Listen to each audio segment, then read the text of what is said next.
Hi guys, welcome back to my YouTube channel. Life with Baby Minu YouTube channel එකට ඔයගොල්ලෝ හැමෝම ආදරයෙන් සාදරයෙන් පිළිගන්නවා. ඔන්න ඉතින් මම පොරොන්දු වෙච්ච විදිහටම මගේ බබාට කෑම හඳුනලා දුන්න විදිහ දෙවෙනි කොටසත් මම අරගෙන ආවා. මම හිතනවා ඔයගොල්ලෝ මේ වෙනකොට පළවෙනි කොටස බලලා ඇති කියලා. බලලා නැත්නම් පළවෙනි කොටස මීට කලින් බලන්න කියලා ආදරයෙන් ආරාධනා කරනවා. එහෙනම් ඉතින් අපි යමු දෙවෙනි කොටසට. ඉතින් මගේ බබාට දුන්නු බෙරිබත ගැනත් මම කතා කරොත් දැන් බෙරිබත ගැන කතා කරනකොට අර මම එකම එක වතාවක් තමයි මගේ බබාට කෑම හදනකොට මම එකම එක අවස්ථාවක බබාට හාල්මැස්සු කුඩු හදාගත්තා. එකම එක වතාවක් මම මුරුංග කොළ වලින් කුඩු හදාගත්තා. මම ওই දෙකම හදාගත්තට පස්සේ මට හිතුණ දෙයක් තමයි මොකද්ද දන්නවද? ඇයි මේ මෙච්චර පරණ කරගත්තු මේ කුඩු හදාගත්තු එකක් ඇයි මේ බබාලට සතියක් තිස්සේ තියාගෙන දෙන්නේ?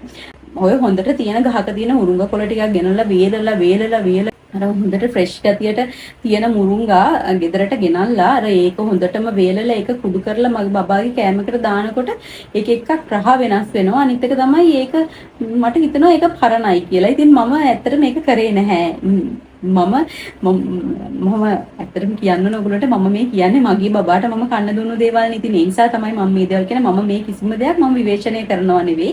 මේ දේවල් තමයි සම්මතයක් විදිහට කරගෙන යන දේවල්. මේ දේවල් වලට මම ගරු කරනවා සහ මේ දේවල් කරන අම්මලා ඒ දේ ඉදිරියට කරගෙන යන්න මේ දේවල් කරලා හරි ගිය අම්මලා හුඟක් ඇති. මම මේ අදහස් දක්වන්නේ මගේ පෞද්ගලික අදහස. ඉතින් මට හිතුණා මේ දේ පරණ කරලා මෙහෙම දෙන එක හරියන්නේ නැහැ කියලා. ඉතින් ඇත්තටම අනිත් දේ තමයි මගේ හස්බන්ඩ්ගේ මල්ලි ડોක්ටර් කෙනෙක්. ඉතින් ආ ඒ වෙලාවේ කිව්වේ නිකන් අලුත් කෑම જાති බබාලට ඉතින් වෙනස්ම දේවල් බබාලට දෙන්න හදන්නත් එපා වගේ දෙයක් මට දවසක කිව්වා. ඉතින් අර ඒකත් මගේ ඔළුවට ගිනිසා මම ඒ දේවල් කරගෙන නතර කරලා මම මගේ බබාට බෙරිබතු උයද්දි මට හාල් මැස්ස දාන්න උන්නම් මම මොනවද දන්නවද කළේ? හාල් මැස්ස වරගෙන හාල් මැස්සගේ කට්ට මැද කට්ට ඉවත් කරලා දෙපැත්තේ තියෙන ටික මම හාල් මැස්ස මේ මගේ බබාගේ බෙරිබතු උයන දවසට හාල් මැස්ස විදිහට දැම්මා.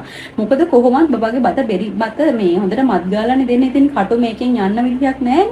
ඒ නිසා හොඳට කට්ට ඉවත් කරලා හාල් මැස්ස දෙකට මැදට කරලා මැද කට්ටක් තියෙනවා නම් ඒ කට්ට ඉවත් කරලා ඒක චුටි කෑලි වලට කඩලා මම බෙරිබතට දාලා මගේ බබාට හාල් මැස්ස දුන්නා. හාල් මැස්ස නොදී හිටියේ නැහැ. නමුත් මම කියන්නේ හාල් මැස්ස මම කුඩු දුන්නේ නැහැ. ඒක තමයි මුරුංග කොළ කුඩු. මුරුංග කොළ වලින් කුඩු හදලා දුන්නේ නැහැ. මම බබාට මුරුංග කොළ කෑමකට දාලා දුන්නා. ඉතින් ඇත්තටම ඕගොල්ලන්ටත් පුළුවන් නම් කොහෙන් හරි තැනක ඔයගොල්ලෝ දන්න කියන ගෙදරක හරි නැත්නම් ඔයගොල්ලන්ට සුපර් මාකට් වල හරි කොහේ හරි ගන්න තියෙනවා නම් මුරුංග කොළ ටිකක් අරගෙන අර ක්ලීන් රැප් එකක හොඳට ඔතා ගන්න. ක්ලීන් රැප් එක ඔතුවහම ඕක සතියක් නෙමෙයි සති දෙකක් විතරවත් තියා ගන්න පුළුවන්. මේ කුඩු හදලා නෙමෙයි මං කියන්නේ මේ ෆ්‍රෙෂ් ඔයගොල්ලෝගේ ෆ්‍රෙෂ් කොළ ටික ඔයාලට හොඳට සති දවස් 10ක් විතර තියා ගන්න පුළුවන්. ඉතින් දවස් 10ක් විතර තියාගෙන බබායි කෑමට අර ෆ්‍රෙෂ් කොළ ටිකක් දාලා හොඳට බත ඉදීගෙන එනකොට අන්තිම හරියදී මේ කොළ ටිකක් දාලා බබාට කන්න දෙන්න. බබාට ඒක රහයි. මොකද අර කුඩු එකක් දෙනවට වඩා ඇත්තටම මම නම් පෞද්ගලිකව ඒ විදිහට තමයි මම කරේ. කෑම හඳුන්වලා දීලා ඉදිරියට යනකොට දිගටම අපි අර ධාන්‍ය වර්ග ගොඩක් හඳුන්වලා දෙනවනේ බබාට. එතකොට බබාට අපි මුං ඇට හඳුන්වලා දීලා තියෙනවා, කව්පි, කඩල, ඒ වගේ ගොඩක් කිඩ්නි බීන්ස් අර ගොඩක් තියෙනවනේ ධාන්‍ය වර්ග. ඉතින් ඔයාලා කැමති ධාන්‍ය වර්ග ඔයගොල්ලන්ට ගොඩක් හඳුන්වලා දෙන්න පුළුවන්. ඉතින් ඒ ඔක්කොම හඳුන්වලා දීලා ඉතින් කියනවනේ ඔය ධාන්‍ය වර්ග බෙරිබතට දාලා හදලා දෙන්න කියලා. එතකොට බෙරිබතට දාලා ඔක හදලා දෙනකොට ඇත්තටම දැන් මම මීට කලින් මගේ වීඩියෝ එකක් අහලා තියෙනවා අම්මලා ඔයගොල්ලෝ බබාලගේ බෙරිබත කාලා බලලා තියෙනවද? මගේ බබාට දෙන බෙරිබත මම හැමදාම කාලා බලනවා. සමහර දවස් තියෙනවා අර කඩල දාලා, තව එළවලු දාලා, ඒකට මුරුංග කොළ ටිකකුත් දාලා, ඔය විදිහට මාළු කෑල්ලකුත් දාලා අර ඒක පොඩි කරලා ගත්තාම ඒක සමහරලාවට ඇත්තටම කන්න බෑ. ඒක මට නම් කන්න බෑ. ඉතින් ලුණුත් නෑ මේක සමහරලාවට හරි අමුතුම රහක් එනවා ඒ වලින්. ඉතින් මම ওই විදිහට ඔක ටිකක් දවසක් කරලා බලනකොට මට හිතුණා මේ මිශ්‍රණේ හරියන්නේ නැහැ කියලා. දැන් ඉතින් හිතන්නකෝ අපි වුණත් ගොඩක් වෙලාවට ඉතින් කඩලයි බතුයි ඔය මාළුයි ඔය ඔක්කොම ටිකක් කනවා. මගේ මම නම් පෞද්ගලික මම නම් කඩලයි බතුයි ඔය ඔක්කොම දාලා එකට කන්නේ නැහැ නේ. ඉතින් මම හිතුවා මගේ බබාටත් මම එහෙම දෙන්න ඕනේ නැහැ කියලා. මේ මම කරපු දෙයක් මම කියන්නේ මම පරිප්පු වර්ග දෙකක් තෝරගත්තා. තෝර පරිප්පු සහ තව තියෙනවා අර මුං ඇටවල පියලි කරලා මුං ඇට පරිප්පු වර්ගයක්. මම කරේ දවසක් මගේ බබාගේ කෑමකට මම ගිතු කරන්නේ පරිප්පු විතරයි. එකක් මුං ඇට පරිප්පු, අනිත් එක තෝර පරිප්පු. මම අද බෙරිබතට නෝමල් පරිප්පු එක දැන් තෝර පරිප්පු එකතු කරනවා. ඊළඟ දවසේ බෙරිබතට මුං පරිප්පු එකතු කරනවා. ඒ ඇරෙන්න මම මගේ බබාගේ බෙරිබතට කඩල, කව්පි, මුං ඇට මුං ඇට වශයෙන් තියෙන ඒ මුං ඇට ඒ වගේ කිසිම දෙයක් කිඩ්නි බීන්ස් ඒ කිසිම දෙයක් එකතු කරේ නැහැ. අපි කෑමකට කොළ වර්ගයක් එකතු කරනකොට කවදාවත් මුරුංග කුඩු හදාගෙන මුරුංග කොළ කුඩු හදාගෙන දාලා නැහැ. ඊට පස්සේ මම බබාට දාන්නේ මුරුංග කොළ ටිකක් හොඳට හොදලා අන්තිම හරියදී දාන්න. එහෙම නැත්නම් ගොටු කොළ, නිවිති, මුගුඩ වෙන්න ඒ වගේ ඒවා අන්තිම හරියදී දාලා වහලා තියෙනවා. ඒකෝර ටිකක් හොඳට මැලවිලා ඒක බත් එකට ඒ ගුණය මම හිතන්නේ එකතු වෙලා තියෙනවා. ඉතින් ඔන්න ඔය විදිහට තමයි මම මගේ බබාගේ බෙරීවත හදාගත්තේ. එතකොට ඔයගොල්ලෝ හිතනවා ඇති ඇයි මේ ධාන්‍ය වර්ග දෙන්නේ නැත්තේ බබාට ධාන්‍ය වර්ග වලින් ලැබෙන පෝෂණය කොහොමද ලබා දෙන්නේ කියලා. ඉතින් මම ධාන්‍ය වර්ග දැන් බබාට දවල් කෑමට ලබා දෙන්නේ නැති නිසා මම ඒකට ගත්ත පියවරක් තමයි මම බබාට ගොඩාක් දවසට උදේට හදනවා ධාන්‍ය වලින් කැඳ එකක්. උදේ එතකොට බබාගේ උදේ ආහාරයට මම දෙන්නේ ධාන්‍ය කැඳ. මම මේ කියන්නේ බබා ටිකක් අපි ධාන්‍ය හඳුනලා දෙන ටික කාලයක් ගියාට පස්සේ මම මේ කතා කරන්නේ. අද මම බබාට හදලා දෙන්නේ කඩල වලින් කැඳ නම් හෙට මම බබාට හදලා දෙනවා කව්පි වලින් කැඳ.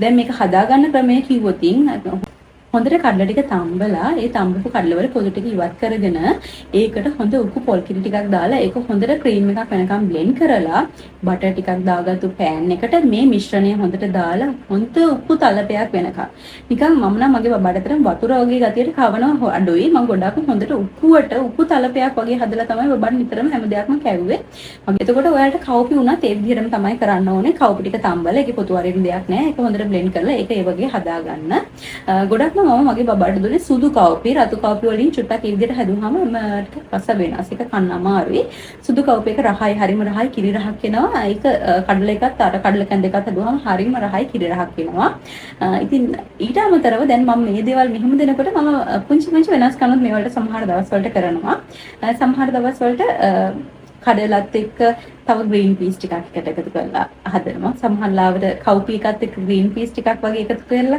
එහෙම හදනවා. සමහර දවස් වලට වට්ටක්ක ටිකක් තම්බලා වට්ටක්කයි කඩලයි එකට එකතු කරලා මික්ස් කරලා වට්ටක්ක කඩල කැඳ හදලා දෙනවා. සමහර දවස්වල කහ බතල ටිකක් තම්බලා කහ බතලයි කව්පි හොඳට පොල් කිරියෙන් මික්ස් කරලා බ්ලෙන්ඩ් කරලා අරගෙන ඒකෙන් කැඳ එකක් හදලා කව්පි බතල කැඳ හදලා දෙනවා. ඔන්න ඔය විදිහටත් හදලා දුන්නා. ඉතින් මේ දේවල් වලින් රසවල හරි වෙනස් රසවල එනවා. ඉතින් බබාලා ඇත්තටම මේ දේවල් ආසාවෙන් කනවා. මම මේ කියනවාට ඔයගොල්ලෝ මේ දේවල් හදලා දීලා බලන්න ඔයගොල්ලෝ බබාලා කනවද කියලා. ඉතින් මමත් කාලේ බලලා තියෙන නිසා මම කියන්නේ ඒක රහයි. මොකද අර බතල වල එනවනේ පුංචි පැණි රහක් අර කඩල වල එනවා කිරි රහක් මේ දේවල් එකට එකතු වුනහම ඒක හරි රසක් එනවා. ඉතින් දරුවෝ කනවා. දරුවෝ ප්‍රතික්ෂේප කරන්නේ නැහැ මේ දේවල් ගොඩක් දුරට. මම හිතනවා මගේ බබා නම් මේ දේවල් ප්‍රතික්ෂේප කරේ නැහැ නිසා මම හිතනවා කුඩා දරුවෝ මේ දේවල් ප්‍රතික්ෂේප කරනවා අඩුයි කියලා. ඉතින් කිරි රහට හොඳට පොල් කිරි දාලා තියෙනකොට මේ වගේ දේවල් පුංචි බබාලා කනවා. ඔයගොල්ලෝ හදලා දීලා බලන්න. ඉතින් එතකොට මම මේ කාලේ වෙනකොට මම ඔයාලට කිව්වනේ වේල් 3ක් දෙනවා කියලා. එතකොට ඔයගොල්ලෝ බලන්න ඇති දැන් 3 වෙනි වේල මොකක්ද කියලා. උදේ වේලට කැඳ එකක්. එතකොට ඒත් එක්කම තමයි කඩල කැඳ දෙන්න පුළුවන්. කව්පි කැඳ දෙන්න පුළුවන් උදේට. ඒත් එක්කම හබල පෙති කැඳ. හබල පෙති ටිකක් හොඳට හොදලා අරගෙන හබල පෙති එකට රටින් ටිකක් නැත්නම් ඔයගොල්ලෝ ප්ලම්ස් දෙන්න පුළුවන් මාස 7 විතර ඉඳගෙන. ප්ලම්ස් ටිකක් දාලා හොඳට පොල් කිරි ටිකක් දාලා උයලා දෙන්න පුළුවන්. තවත් මගේ බබා ආසාවෙන්ම කාපු රෙසිපි එකක් තමයි මම දන්නේ මේක අනිත් බබාලා කයිද කියලා හබල පෙති පෑසොයි. හබල පෙති පෑසොයි පෑස් ටික ටිකක් වතුරකට දාලා ටිකක් පැන්වීගෙන එනකොට හබල පෙති ටික හොඳට හොදලා අරගෙන හබල පෙති ටිකක් ඒකට දාලා ඒත් එක්කම තම්බලා අරගෙන ඒක හොඳට මත් ගාලා මගේ බබාට ඒකට කිසිම බටර් ටිකක් මුකුත් දැම්මේ නැහැ. ඒක මත් ගාලා මගේ බබාට මම කන්න දීලා තියෙනවා. මගේ බබා හරිම ආසාවෙන් කපු කෑමක් තමයි පෑස් කියන්නේ. ආදරත් පෑස් කන්න හරිම ආසයි. ඒ නිසා අද දන්නේ නැහැ. පෑසොයි හබල පෙතුයි මගේ බබා කෑවේ. ඉතින් ඔයගොල්ලෝ try කරලා බලන්න. මේක නම් මගේ බබාට විතරක් වෙච්ච කෑම එකක්ද දන්නේ නැහැ. ඉතින් ඒ විදිහට කන්න දෙන්න පුළුවන්. නැත්නම් රට ඉඟි ටිකක් දාලා හොඳට පොල් කිරෙන් උයලා කන්න දෙන්න පුළුවන්. ආයෙත් මගේ බබා තව ආසාවෙන් කපු කෑම එකක් තමයි හොඳට කොළ කැඳ ටිකක් හදලා දෙන්න. මම මේක හදාන්නේ ගොටු කොළ වලින් විතරයි. නටු නැති ගොටු කොළවල කොළ ටිකක් විතරක් අරගෙන හොඳටම හොඳ උපු පොල් කිරි ටිකකින් මික්ස් කරලා අරගෙන අර විදිහටම බටර් ටිකක් දාගත්තු පෑන් එකට දාලා අර කොළ කැඳ එකත් ඝනකම අර මේ විදිහට මෙහෙම හැරෙවුවම වැටෙන්නේ නැති ගානට ඝනකම් මිශ්‍රණයක් හදා ගන්න. මේකට අනිවාර්යයෙන්ම සුවඳල් හාල් ටිකක් තම්බලා සුවඳල් හාල් ටිකකුත් අර මිශ්‍රණය මික්ස් කරලා දාගන්න. එතකොට කොටු කොළ සුවඳල් හාල් පොල් කිරි මිශ්‍ර කරලා තමයි මේ කැඳ එක හදාගලා තියෙන්නේ. මේ කොළ කැඳ එක ඒ විදිහට හදාගත්ත කොළ කැඳ එකක් බබාට දීලා බලන්න. බබාලා මගේ බබා නම් ඒක බිව්වා. ඉතින් මම දන්නේ අනිත් බබාලා ඒ කොළ රසට අකමැති වේද කියලා. මගේ බබා නම් ඒක හරි රහයි කිරි රහක් වගේ එනවා ඒකේ. මොකද අර සුවඳල් හාල් එක පොඩි කිරි රහක් එනවා. ඉතින් සුවඳල් හාල් මික්ස් වෙලානේ අර ගොටු කොලත් එක තියෙන. ඒ නිසා මගේ බබා ආසාවෙන් කෑවා කියලා මම හිතනවා. ඉතින් මේ විදිහට හදලා දීලා ඔයගොල්ලෝ බලන්නකෝ බබාලා කයි. ඉතින් ඔන්න ඔය විදිහට තමයි කැඳ වර්ග. උදේට මම ඔය වගේ කැඳ වර්ග දීලා තමයි උදේ වරුව බබාගේ කෑම වේල සකස් කරගත්තේ. එතකොට දවල්ට මම බබාට දෙන්නේ බෙරි බත. ඉතින් ඒකට රාත්‍රී ආහාරය ගත්තාම දැන් පියුරි වර්ග දෙන්න පුළුවන්. මට රැයට මම කරන්නේ රැයට දෙනවා වට්ටක්ක ටිකක් පොඩි කරලා එහෙම දෙනවා. එහෙම නැත්නම් බතල ටිකක් පොඩි කරලා එහෙම දෙනවා. නැත්නම් කැරට් ටිකක් පොඩි කරලා ග්‍රීන් පීස් ටිකක් එකට දාලා ගැරටුයි ග්‍රීන් පීස් මික්ස් කරලා රැයට දෙනවා. ওই විදිහට තමයි මම රැයට බබාට ගොඩාක් අර බරපතල ආහාර දුන්නේ නැහැ. එහෙම නැත්නම් බබාට මේ හදලා දෙනවා සුප් එකක් විදිහට. අර ටිකක් එළවලු ටිකක් එකට එකතු කරලා රස එළවලු ටිකක් අර අපි හදන්නේ සුප් එක. ඒ විදිහට සුප් එකක් හදලා දෙනවා. දැන් බබාට මාළු කෑල්ලක් වගේ දාලා රැයට සුප් එකක් හදලා දෙනවා. එහෙම නැත්නම් බබාට හදලා දුන්න පැස්ටා ටිකක් දාලා එළවලු ටිකක් හොඳට දාලා පැස්ටා එකක් හදලා මේක හොඳට ටිකක් අර බ්ලෙන්ඩ් කරලා සාමාන්‍යයෙන් යට අවශ්‍ය කන්න පුළුවන් තත්ත්වයට බ්ලෙන්ඩ් කරලා ඒ විදිහට කන්න දුන්නා. ඒකම නූඩල්ස් වගේ දේවල් මම දෙවෙනි පැත වගේ නූඩල්ස් හදලා දුන්නා බබාට. ඉතින් ඔය වගේ නූඩල්ස් එකක් බබාට රැයට හදලා ඒක ටිකක් බ්ලෙන්ඩ් කරලා ඒක කන්න දීලා තියෙනවා. ඉතින් ඔය වගේ දේවල් තමයි රැයට පැස්ටා ඒත් එක්කම එහෙම නැත්නම් මොකක් හරි එළවලු වල පියුරි එකක් එහෙම නැත්නම් නූඩල්ස් ඒ වගේ දේවල් තමයි මම රාත්‍රී ආහාර වලට බබාට ලබා දෙන්නේ. ඉතින් ඔන්න ඔය විදිහට තමයි. හැබැයි මම මේ හැම වේලකටම පස්සේ බබාට පළතුරු චුට්ටක් මොනවා හරි දෙනවා. කෙසෙල් චුට්ටක් එහෙම නැත්නම් ගස් ලබු ටිකක් අලිගැට පෙර ටිකක් ඔය විදිහට බබාට පළතුරු ටිකක් දුන්නා. හැබැයි මම අමතර වේල් දුන්නේ නැහැ. මගේ බබාට අවුරුද්දක් විතර හිටු වුණාට පස්සේ තමයි මම බබාට අමතර වේල් දෙකක් දෙන්න ගත්තේ. මොකද බබා ටිකක් ඇක්ටිව් වෙනවා වැඩි ඒ කාලෙට. එතකොට බබාට බඩගිනි යනවා වගේ මට තේරුණා නිතරම. ඉතින් ඒ නිසා මම ඒ කාලේ වෙනකොට බබාට අමතර වේලු දෙන්න පටන් ගත්තා. එතකන් මම බබාට ප්‍රධාන වේල් 3 තමයි දුන්නේ. ප්‍රධාන වේල් 3 දීලා ප්‍රධාන වේල් 3න් පස්සේ ওই විදිහට පළතුරු ටිකක් ලබා දෙනවා. මගේ බබාගේ බර ගැන කතා කරන්න ඕනේ. දැන් මේ දේවල් කතා කරාට පස්සේ ඔයගොල්ලන්ට දැන් ඇති වෙන ලොකුම ප්‍රශ්නේ මගේ බබාගේ බර.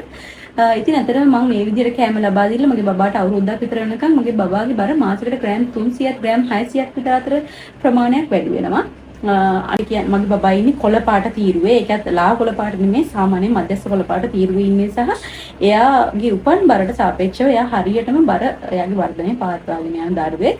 ඉතින් ඒ නිසා තමයි මම මේ දේවල් ඔයගොල්ලෝ එක්ක ෂෙයා කරගත්තේ. ඉතින් මගේ බබා අඩි බර දරුවෙක් හරි මගේ බබා අඩු බර දරුවෙක් හරි නම් ඇත්තමයි මම මේ දේවල් ඔයගොල්ලෝ එක්ක ෂෙයා කරගන්නේ නැහැ. මොකද එහෙම දෙයක් මම ඔයගොල්ලෝ එක්ක ෂෙයා කරගන්න නම් මම ඔයගොල්ලන්ට වැරදි අත්දැකීමක් ලබා දුන්නායි වෙනවා. වැරදි දෙයක් ඔයාලගේ ඔළුවට දැම්ම වෙනවා. ඉතින් මගේ බබා එයාගේ උපත් බරට සාපේක්ෂව හොඳට බර පවත්වාගෙන යන දරුවෙක් නිසා එයාගේ බර ඒ විදිහට පවත්වාගෙන යන මම දුන්නු ආහාර වේල එයාට හරියට බලපාපු නිසා තමයි මම ඔයාලට එක මේ දේවල් ෂෙයා කරගත්තේ ඇත්තටම. ඉතින් මම මේක අන්තිමේදී විශේෂයෙන්ම කතා කරන්න ඕනේ මගේ බබා කියන්නේ බෙරි බත රිජෙක්ට් කරා මාස 9 විතර යනකොට. නමුත් මගේ බබා කෑම රිජෙක්ට් කරේ නැහැ. මගේ බබාට බෙරි බත රිජෙක්ට් කරලා එයා අතින් කන්න පුරුදුනා. ඒක එයාගේ ඒ කාලෙදී යාට අවශ්‍ය වෙන ක්‍රියාකාරකමක් නිසා කරපයක් වෙන්නේ නැති. නමුත් මගේ බබා කෑම ප්‍රතික්ෂේප කරන්නේ නැහැ. ඉතින් මගේ බබා ඇත්තටම මේ මම කියන්නේ මගේ බබා හැම වෙලෙම සම්පූර්ණයෙන්ම බඩ පිරෙන්න කනවා මම දෙන හැම දෙයක්ම කනවා කියලා. නමුත් එහෙම නෙවෙයි. මගේ බබා අර කෑම කන්නේ නැතිව ඉන්නවා, කෑම ප්‍රතික්ෂේප කරනවා, කෑම කන්නේ නැතුව කට අරින්න නැතුව ඉන්නවා, අඬනවා වගේ දේවල් වලට ඇත්තටම ලොකුට මුහුණ දීලා නැති අම්මා කෙනෙක්. මම හිතනවා මම මේ දේවල් වලට මුහුණ දෙන්න නැති වෙන්න හේතුව මම මගේ බබාට පුංචි කාලේ ඉඳලම එයාට කෑම පටන් ගත්ත දවස් ඉඳලා අද වෙනකම් මම එයාට විවිධත්වයෙන් විවිධාකාර වර්ණ වලින් විවිධාකාර පැහැයෙන් විවිධාකාර රසයෙන් යුක්ත කෑම හදලා දුන්න එකේ ප්‍රතිඵලයක් විදිහට තමයි මං අද මගේ බබා කෑම ප්‍රතික්ෂේප කිරීමේ ඒ භයානක තත්ත්වය භුක්ති විඳින්න නැතුව ඉන්නේ කියලා. ඉතින් මට ඒක ළඟා වුණ නැති කියලා මම හරියට සතුටුයි. මට මුලින් ඉඳලා ඕනේ කෑම ප්‍රතික්ෂේප නොකරන බබේ. ඉතින් මට ඒ දේ ලැබුණා. ඉතින් මට හරි සතුටුයි. ඉතින් මම මේ දේවල් ෂෙයා කරගන්නේ දැනට කෑම පටන් අරගෙන ඉන්න අම්මලා නම් දැන් මම හිතන්නේ මේක වෙනස් කරන්න කාලය හරිද ඇතිද නැතිද මං දන්නේ නැහැ. නමුත් දැන් මගේ මේ වීඩියෝ එකක් බලලා අලුතින්ම බබාලට කෑම පටන් ගන්න අම්මා කෙනෙක් ඉන්නවා නම් ඒගොල්ලන්ට කොන්චි හරි අයිඩියා එකක් යන්න කියලා තමයි මම මේ දේවල් ඔයාලත් එක්ක ෂෙයා කරගත්තේ. මං හිතනවා මං අද ගෙනත් වීඩියෝ එකකින් ඔයගොල්ලන්ට පුංචි හරි ප්‍රයෝජනයක් ලැබෙයි කියලා. ඉතින් එහෙම ඔයාලට මේකෙන් ප්‍රයෝජනයක් ලැබෙනවා නම් ඒක තමයි මගේ එකකින් සතුට. එහෙනම් ඉතින් ආයෙම දවසක ඔයගොල්ලෝ හම්බෙන්න එනකන් ඔයගොල්ලෝ හැමෝම ආදරෙන් පරිස්සමින් ඉන්න. එහෙනම් මම ඉන්නවා. බයි.